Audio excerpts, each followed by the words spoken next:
ఆ ఆలోచన విధానాలు కలిగినటువంటి ఆరాధనే ఉంటది. ఆరాధనలో ముఖ్యంగా ఉండాల్సింది యేసు ప్రభు ఎవరు, ఆ దేవుడు ఎవరు, ఆ మహిమాన్వితుడైనటువంటి దేవుడు ఎవరు అనేటువంటి ఆలోచనలో పోయి నాకేం ఏం చేశాడు, నాకేం కలిగింది, నేను ఎక్కడ బాగున్నాను బాగోలేకపోయాను, నాకు ఎలాగ ఆయన ఉన్నాడు అన్న దాంట్లోనే వెళ్ళిపోతూ ఉంటారు. దాన్ని ఆరాధన అని మనం అనలేము. దైవ కేంద్రితమైనటువంటి ఆరాధనలోనికి మనం రావాలి. మానవ కేంద్రితమైనటువంటి ఆరాధనకు దైవ కేంద్రితమైనటువంటి ఆరాధనకి ఉన్న వ్యత్యాసాన్ని జోసెఫ్ రవికాంత్ అని ఒక బ్రదర్ రాశాడు. అవి నేను ఊరికే క్లుప్తంగా మీకు చెప్తే మంచిదని ఆ నోట్స్ కూడా తీశాను. సో ఫస్ట్ ఏంటంటే they focus God centric songs. వాళ్ళ ఫోకస్ ఎక్కడ ఉంటుందంటే గాడ్స్ నేచర్ అండ్ గ్లోరీ, దేవుని స్వభావము మరియు దేవుని మహిమ మాత్రమే ఉంటుంది. బట్ హ్యూమన్ సెంట్రిక్ సాంగ్స్ ఏముంటుందంటే నా భావోద్రేకాలు, నా కష్టాలు, నా అనుభవాలు, my feelings, my struggles are my experiences. ఏ పాటలో అయినా స్ట్రగుల్స్, ఎక్స్పీరియన్సెస్, ఫీలింగ్స్ ఉన్నాయంటే ఆ సాంగ్స్ ఆ పర్సన్ గురించి ఎక్కువ చెప్తున్నాయి కానీ ప్రభు గురించి ఎక్కువ చెప్పట్లేదు. అందుకే కొన్నిసార్లు పాటలు పాడిన తర్వాత మన మనసులో ఆ పర్సన్ మీద సింపతి ఎక్కువైపోయి ఆ పర్సన్ సెలబ్రిటీ చేసి మనం ఆ పర్సన్ ని వర్షిప్ చేయడం మొదలు పెడతాం. ఆ పర్సన్ మీద ఎవరైనా గట్టిగా మాట్లాడితే కొట్టడానికి కూడా వెళ్తాం.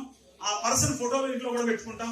అవసరమైతే ఆ పర్సన్ 10,000 ఇచ్చి ఆయనతో కూడా ఫోటో దిగుతాం తప్ప ప్రభు పాదాల దగ్గర కూర్చొని ప్రభువా నేను పారిపోయినా, నన్ను ఎంత ప్రేమిస్తున్నావో ప్రభువా, నీకోసం నా ప్రాణాన్ని ఇచ్చేస్తాను ప్రభువా అని మాత్రం అనం. వ్యక్తి అభిమానానికి వెళ్ళిపోయి అభిమానంలో కొట్టుకు చచ్చిపోతాం. రెండవది, ఎక్కువగా పాటల్లో హ్యూమన్ గాడ్ సెంట్రిక్ సాంగ్స్ ఉండేది ఏంటంటే యూ లార్డ్, నువ్వు ప్రభువా.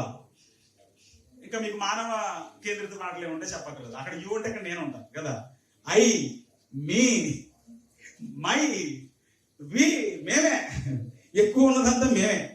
సో మూడవది ఏంటంటే చెప్పాలి అనుకుంటే గాడ్ సెంట్రిక్ సాంగ్స్ లో అత్యుత్తమైనటువంటి పాట మన వాళ్ళు పెళ్లి పాట చేసి పడేసారు. పరిశుద్ధ పరిశుద్ధ పరిశుద్ధ, ఎంత అద్భుతమైన పాట. అసలు అంత ఆరాధన ఇంక ఏ పాటలో నాకు కనపడలేదు.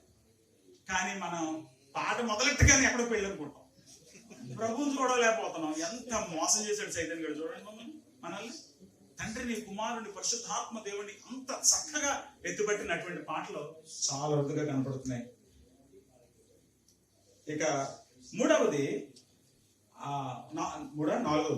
నాలుగవది ఏంటంటే దేవుని సంబంధించినటువంటి పాటల్లో ఆరాధన మరియు స్తుతించడం, ఘనపరచడం అనేవి ఎక్కువ ఉంటాయి.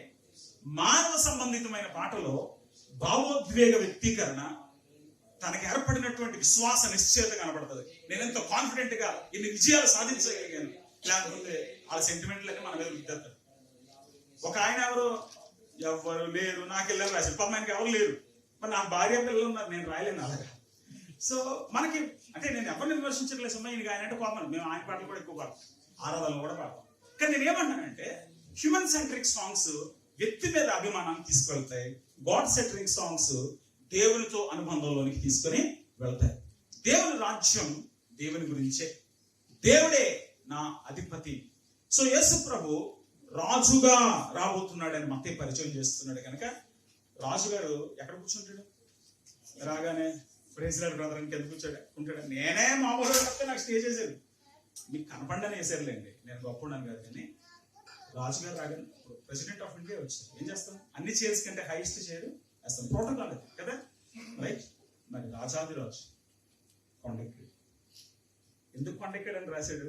రాజురా అని చెప్పడానికి.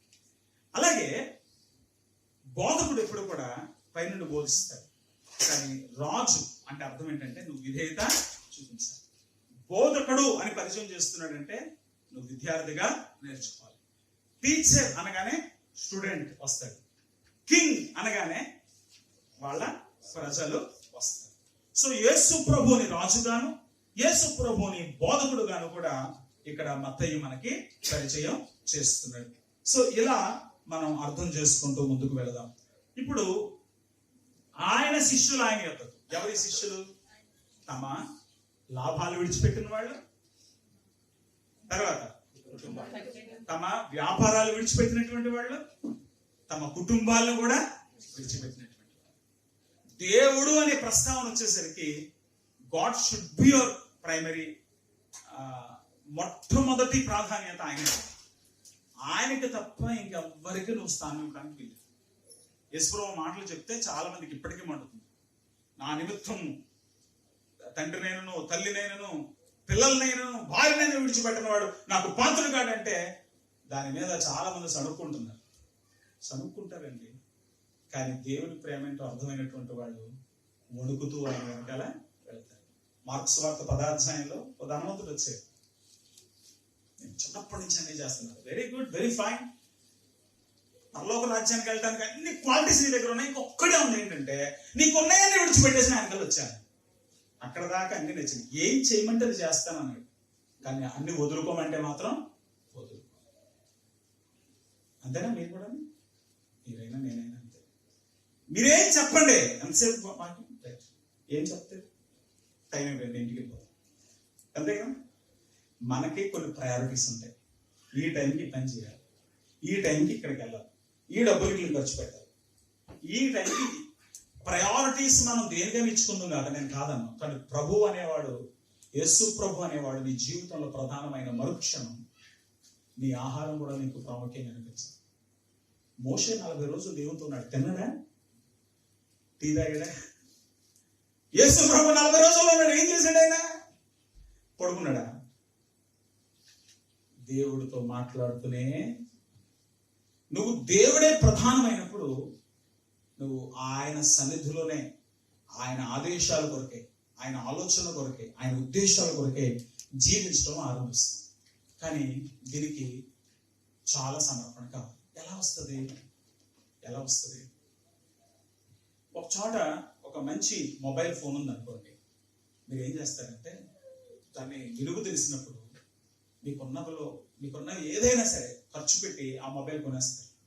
అంటే ఇక్కడ మొబైల్ కొనేవాళ్ళు ఉన్నారని చెప్పాను, కానీ భూములు కొనేవాళ్ళు కూడా ఉన్నారుగా, బంగారం కొనేవాళ్ళు కూడా ఉన్నారుగా, బట్టలు కొనేవాళ్ళు కూడా ఉన్నారుగా. మీకు నచ్చితే ఏం చేస్తారు? ఎంతైనా ఇన్వెస్ట్మెంట్ చేస్తారు. సో ఇంపార్టెంట్ ఫ్యాక్టర్ ఏంటంటే యేసు ప్రభు ఎవరో, ఆయన ఎక్కడి నుంచి వచ్చాడో, ఆయన ఏమై ఉన్నాడో నీకు అర్థమైన మరుక్షణం మిగతావన్నీ నీకు ప్రధానంగా అనిపించదు. కానీ మనం దినదినం మాయాజాలంలోకి వెళ్ళిపోతున్నాం. ఏ మాయాజాలంలోకి వెళ్ళిపోతున్నాం అంటే సుఖాల వలయంలోకి వెళ్ళిపోతున్నాం, లేక వెసులుబాటుల యొక్క వలయంలోకి వెళ్ళిపోతున్నాం. ఇటువంటి నగరాల్లో ఇక్కడ దొరికే ఫుడ్, ఇక్కడ దొరికే లగ్జరీ, ఇక్కడ దొరికేటువంటి రకరకాల సుఖాలు, ఇక్కడ రకరకాల పార్క్స్ కూడా ఉన్నాయి, కొన్ని చోట్లకి తీసుకెళ్ళి ఈ అన్ని మన అమ్యూజ్మెంట్లోకి తీసుకువెళ్ళిపోతాయి. ఇక్కడ ఏం జరుగుతుంది? ఒక మంచి అపార్ట్మెంట్లో ఉన్నారు, అన్ని ఆర్డర్స్ ఇంటికి వచ్చేస్తున్నాయి, మీకు మంచి ఆఫీస్ దొరికింది, మంచి శాలరీ దొరికింది, మీరు ఇవన్నీ ఎంజాయ్ చేస్తూ మీరు హ్యాపీగా రాత్రులు తొందరగా పడుకుంటారో లేట్గా పడుకుంటారో, మళ్ళీ ప్రొద్దులు లేచి మీ పనికి వెళ్ళాలని ఆలోచిస్తారు తప్ప ఇవాళ నేను ప్రభు సంతలో గడపలేకపోయాను, దేవునితో మాట్లాడలేకపోయాను అని ఎవ్వరు అనుకోరు. ప్రార్థన కూర్చోగానే ఫోన్ వచ్చింది అనుకోండి, అది ఇంపార్టెంట్ ముందుకెళ్ళిపోతాం. ఎందుకంటే మనము ఒక మాయలో, ఒక వలలో, ఒక రకాలైనటువంటి అమ్యూజ్మెంట్లో, ఒక మత్తులోకి వెళ్ళిపోయిన తర్వాత మనం మహిమ కలిగినటువంటి దేవుడిని పక్కనే పెడతాం. సో ఎంతగా మనం లోకంలోకి వెళ్ళిపోతామో దేవుని గుర్తించడం అంత కష్టంగా మారిపోతుంది. ఎంతగా దేవుని వాక్యం దగ్గరకు వస్తామో అంతగా దేవుని కొరకు జీవించడం సునాయాసం అయిపోతుంది. ఏమంటే రోజంతట్లో 1 గంట కూర్చున్నాం చాలదా? ఈ పాస్టర్ గారు ఈ వేపేస్తున్నాడు, మళ్ళీ రోజు మీటింగ్లు పెట్టాడు, విసుగుంటది. కానీ దేవుని ముఖారవిందం చేసుకున్నారు అనుకున్న వాడికి ఏమంటే ఇంతకు మించి ఇంకా టైము ఎక్స్టెండ్ చేయలేదా? ఇంకో అరగంట, ఇంకో రోజు ఎక్స్టెండ్ చేయకపోతే బాగోదా? కొంచెం ఈ గోల మధ్యలో, ఈ రకరకాల రంగుల ప్రపంచంలో దేవుని వాక్యం దగ్గరకు వచ్చే కొద్ది సమయం మాకు ఇచ్చారు, కొంచెం టైం పెంచండి. యేసు ప్రభు కూర్చొని బోధిస్తున్నాడు, వాళ్ళు ఆయన దగ్గరకు వచ్చారు. ఆయన నోరు తెరిచి ఇలా బోధించడం మొదలుపెట్టాడు. ఏమని బోధించడం మొదలుపెట్టాడు? ఆత్మ విషయమై దీనులైన వారు ధన్యులు, పరలోక రాజ్యము వారి. ధన్యులు అనే పదం ఇక్కడ ప్రతి వచనంలో రిపీట్ అవుతుంది. ధన్యులు అనేటువంటి పదానికి మకారియోస్ అనేటువంటి పదాన్ని వాడారు. మకారియోస్ అనేటువంటి పదం చాలా ఉన్నతమైనటువంటి పదం. ధన్యత అనేటువంటి మాటను పరసంబంధమైన సంతోషము అని తర్జుమా చేయాలి. ఇది పరసంబంధమైనటువంటి సంతోషాన్ని సూచించేటువంటి పదం, భూసంబంధమైనటువంటి సంతోషం కాదు. భూసంబంధమైనటువంటి సంతోషం అది పరిస్థితుల పైన ఆధారపడి ఉంటుంది. ఇంగ్లీష్లో హ్యాపీనెస్ అనేటువంటి పదంలో హ్యాప్ అనేటువంటి పదానికి ఉన్న అర్థం ఏంటంటే అవకాశం. అవకాశం, వెసులుబాటులు, సదుపాయాలు దొరికినప్పుడు మనసు ఎంతో ఆనందంగా ఉంటుంది. అంతేనా? ఇక్కడికి బస్సు ఎక్కువ వచ్చి ఉండొచ్చు కొంతమంది. మీకు ఒకవేళ ఇక్కడి నుంచి కారు పంపించారు అనుకోండి, కొంచెం హ్యాపీగా ఉంటుంది. అదే కనుక ఇంకా మీకు మంచిగా అన్ని ప్రొవైడ్ చేస్తే ఇంకా మీకు హ్యాపీగా ఉంటుంది. మనిషి ఎప్పుడు హ్యాపీగా ఉంటాడంటే మనిషి మూడ్ మారేది ఫుడ్ని బట్టి, చుట్టూ ఉండేటువంటి పరిస్థితులను బట్టి. అంతేనా? పరిస్థితులు బాగోకపోయినా, భోజనం బాగోకపోయినా మనసు కుచించుకుపోతుంది. అందుకే కొంతమంది ఇండియాలో ఏం చేస్తారంటే వాళ్ళ ఆఫీస్ వర్క్ అవ్వాలనుకోండి, ఆఫీసర్కి మంచి పార్టీ ఇస్తారు, వాడి మూడ్ మారిపోతుంది. ఏం కావాలరా అంటాడు. అంటే వీళ్ళు చక్కగా వీళ్ళకి కావాల్సిన పనులు చేయించుకుంటారు. కొంతమంది ఫుడ్కి, కొంతమంది బెడ్కి, ఇంకా చెప్పుకుంటూ పోతే చాలా ఉన్నాయి. ఆ చెత్త గురించి మాట్లాడడం కానీ మీకు తెలిసే విషయాలు. కానీ పరలోక సంతోషం నా రాజును బట్టి ఉంటుంది, యేసయ్యను బట్టి ఉంటుంది, దేవుని బట్టే ఉంటుంది. కాబట్టి ధన్యత అని అక్కడ రాయబడుతున్న పదం, దీనికి ఒక ఉన్నతమైన అర్థం ఉంది. గ్రీక్ ఫిలాసఫీలో ఇక్కడ వాడినటువంటి పదాన్ని వాళ్ళు ఒక నానుడిగా వాడేవారు. ఈ మత్తయి సువార్త గ్రీక్ లో రాశారు. యేసు ప్రభు గ్రీక్ లో మాట్లాడారు, అరమైక్ లో మాట్లాడారు. కానీ గ్రీక్ లో ఎందుకు రాస్తున్న మత్తయి మకారియోస్ అనే పదాన్ని ఎందుకు వాడాడంటే అప్పటికి గ్రీకు సంస్కృతిలో ఉన్నటువంటి ఒక పదం బాగా పాపులర్ అన్నమాట. మన తెలుగులో మాట ఉంది, తింటే గారెలే తినాలి, వింటే నేను అది చెప్పను. అంతేనా? ఉంది కదా మనకి ఒక మాట. సరే, అలాగా ఇంకా మనకి చాలా ఉన్నాయి ఇటువంటి మాటలు. అలాగే వాడుకుండే మాట ఏంటంటే సిప్రస్ మకారియోస్ అని చెప్పుకునేవారు. సిప్రస్ మకారియోస్ అంటే ఎంత ఆనందం రా అని చెప్పుకోవడానికి ఆ పదం వాడేవారు. ఎందుకు వాడేవారు? సిప్రస్ అనే మాటకి అర్థం ఏంటంటే కుప్ర అనే ద్వీపం.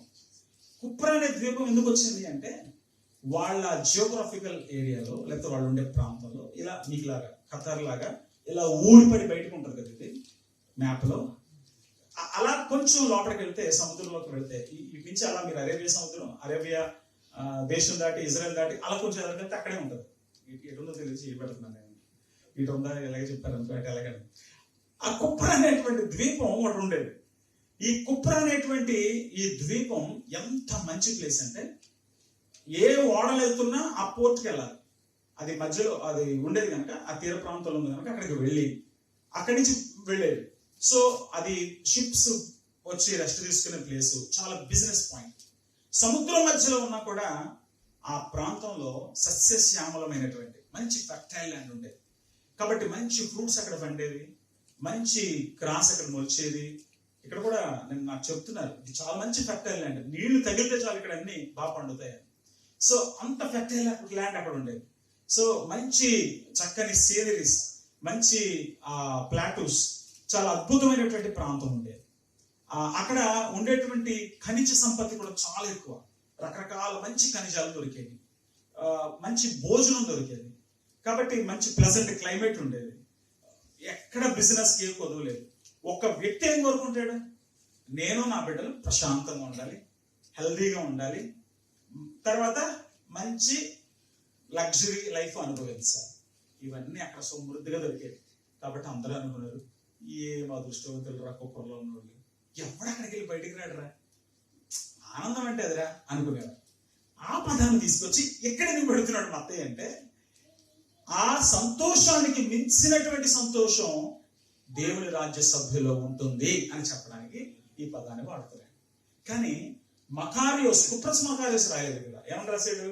మకారియోస్ అని రాశాడు. మకారియోస్ అనే మాట పరసంబంధమైన ఆనందం, దేవుళ్లకు మాత్రమే లభించే ఆనందం అని అర్థం. ఇది పరసంబంధమైనది అనేటువంటి విషయాన్ని ఎందుకు తెలియజేస్తున్నాడు అంటే, పరసంబంధమైనటువంటి సత్యాలు తెలియజేయడానికి యేసు ప్రభు ప్రయత్నం చేస్తున్నాడు. ఆయన భూ సంబంధమైన విషయాలు రాయడం లేదు, భూ సంబంధమైన విషయాలు కూడా మాట్లాడడం లేదు, పర సంబంధమైనటువంటి విషయాలు మాట్లాడడానికే వచ్చాడు. కాబట్టి యేసు ప్రభు చెబుతున్న సంతోషం ఏ పరిస్థితి పైన ఆధారపడాలి. మన సంతోషం పరిస్థితులను బట్టి మారిపోతూ ఉంటుంది. ఫుడ్ని బట్టి మారిపోతుంది, క్లైమేట్ని బట్టి మారిపోతుంది, ప్లేస్ని బట్టి మారిపోతుంది, మనుషులను బట్టి మారిపోతుంది, మాటలను బట్టి మారిపోతూ ఉంటుంది, ఆరోగ్యం బాగోకపోయినా మారిపోతూ ఉంటుంది.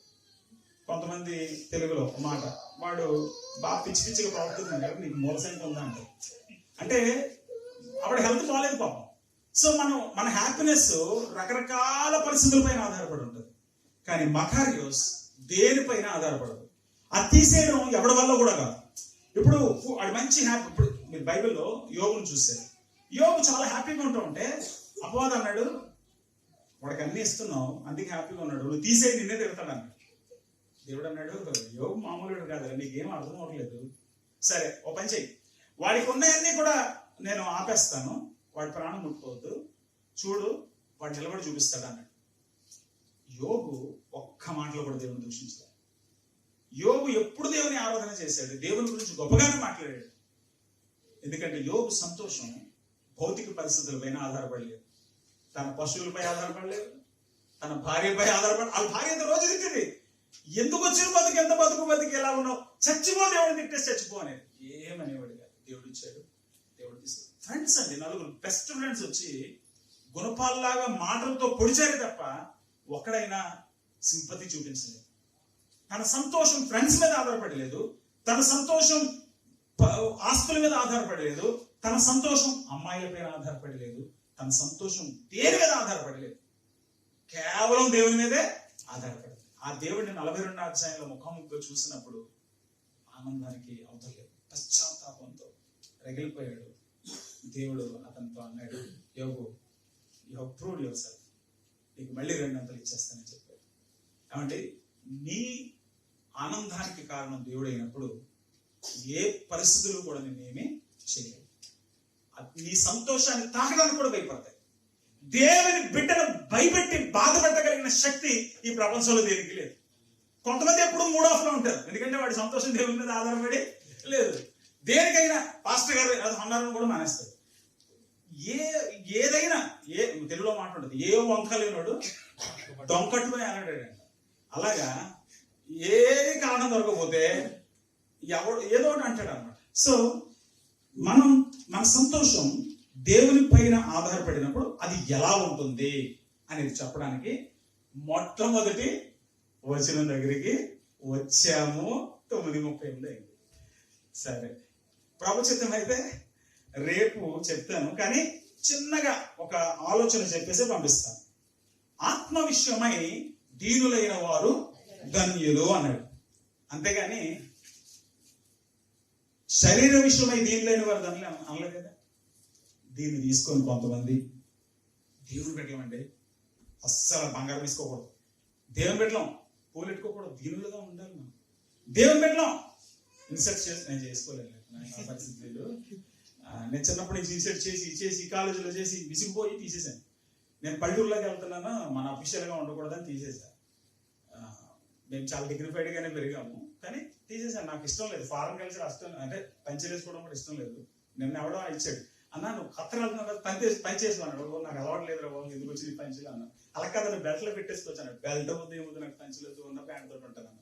చూడండి,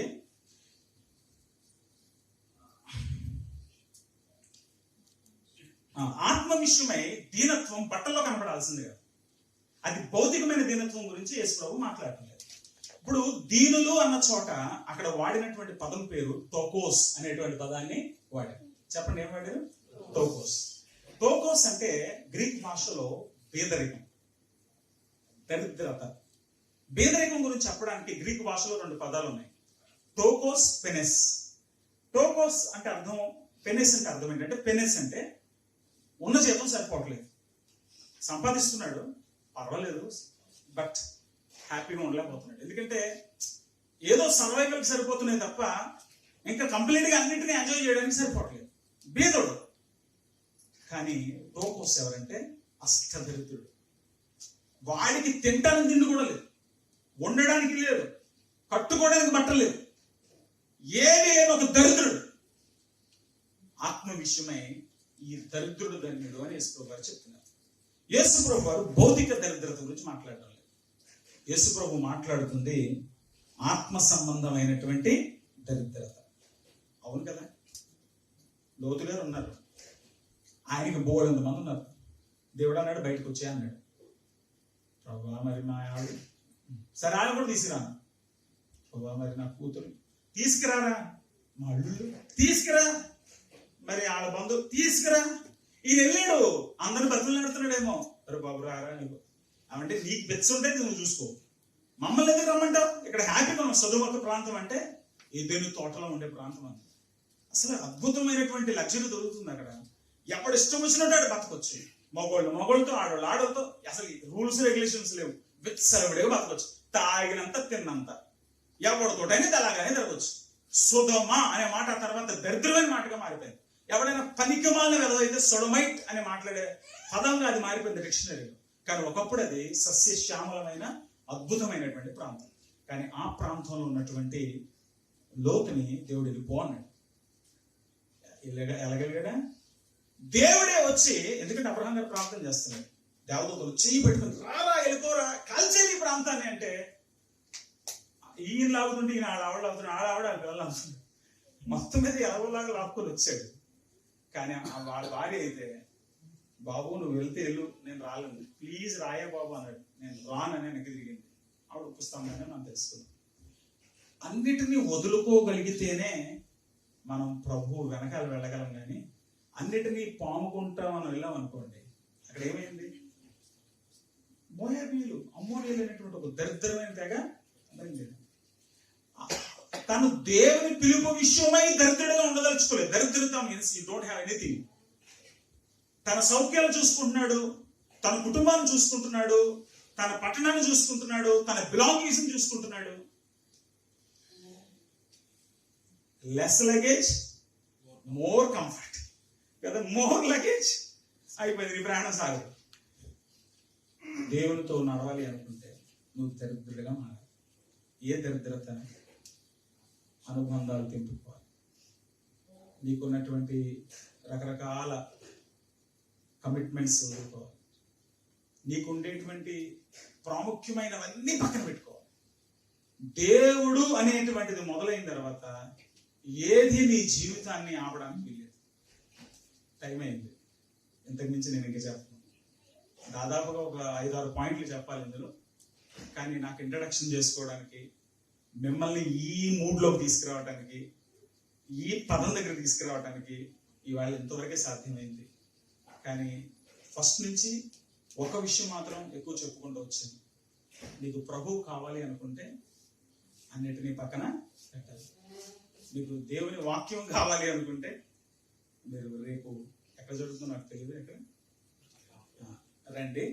రేపు ఇంకా ఇంట్రడక్షన్ ఉండదు, డైరెక్ట్గా సబ్జెక్ట్లోకి తీసుకువెళ్ళిపోతాను. చాలా అద్భుతంగా ఉంటాయి విషయాలు. నేర్చుకుంటే నేనైతే భరోసా ఇవ్వగలను, మీరు దేవునికి మరింత దగ్గర అవుతారు. కానీ ఒక మాట చెప్పమంటారా, నువ్వు లోకంతో పెట్టుకున్నంత వరకు, పాపంతో ఉన్నంత వరకు ప్రభు సాన్నిధ్యాన్ని ఎప్పటికీ అనుభవించదు. మీరు పాపం విడిచిపెట్టకపోతే ప్రభుకు అవకాశం లేదు. ఒక ఆయన అనేవాడు, every man has a cross and a throne అనేవాడు. నేను ఇంతకుముందు చెప్పినట్టు అన్నమాట, నీకు ఒక సింహాసనం ఉంటుంది, సిలువ ఉంటుంది. నువ్వు సింహాసనం మీద కూర్చుంటే యేసుప్రభు సిలువ మీద ఉంటాడు. యేసుప్రభు సింహాసనం మీద ఉంటే నువ్వు సిలువలో ఉండాల్సిందే. సిలువలో ఏం చేస్తావు? యేసుప్రభు సిలువలో వేలాడుతున్నాడు. దురదొచ్చిన గొప్పగలదా? మంచినీళ్ళు కావాలంటే తాగలడా? తిడుతున్నాడు ఎవడో, ఊరుకోరా అని చెప్పగలడా? సరే, ఇంకొకరు ఎవరన్నా దమ్ముంటే దిగిరా అన్నారు, దిగిరాగలడా? సిలువలో ఏమీ చేయలేదు.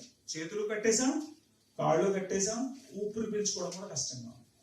కానీ సింహాసనం మీద ఉంటే రాజుగారు ఏం చేస్తాడు? అన్ని పనులు చేయించుకుంటాడు, స్నానం కూడా చేయించుకుంటాడు కావాలంటే. రాజుగారు అండి, మీకు తెలుసు కదా, రాజులు అన్ని చేయించుకున్నారు. నువ్వు రాజుగా ఉంటే యేసుప్రభు నీకు సర్వర్గా మారుతాడు.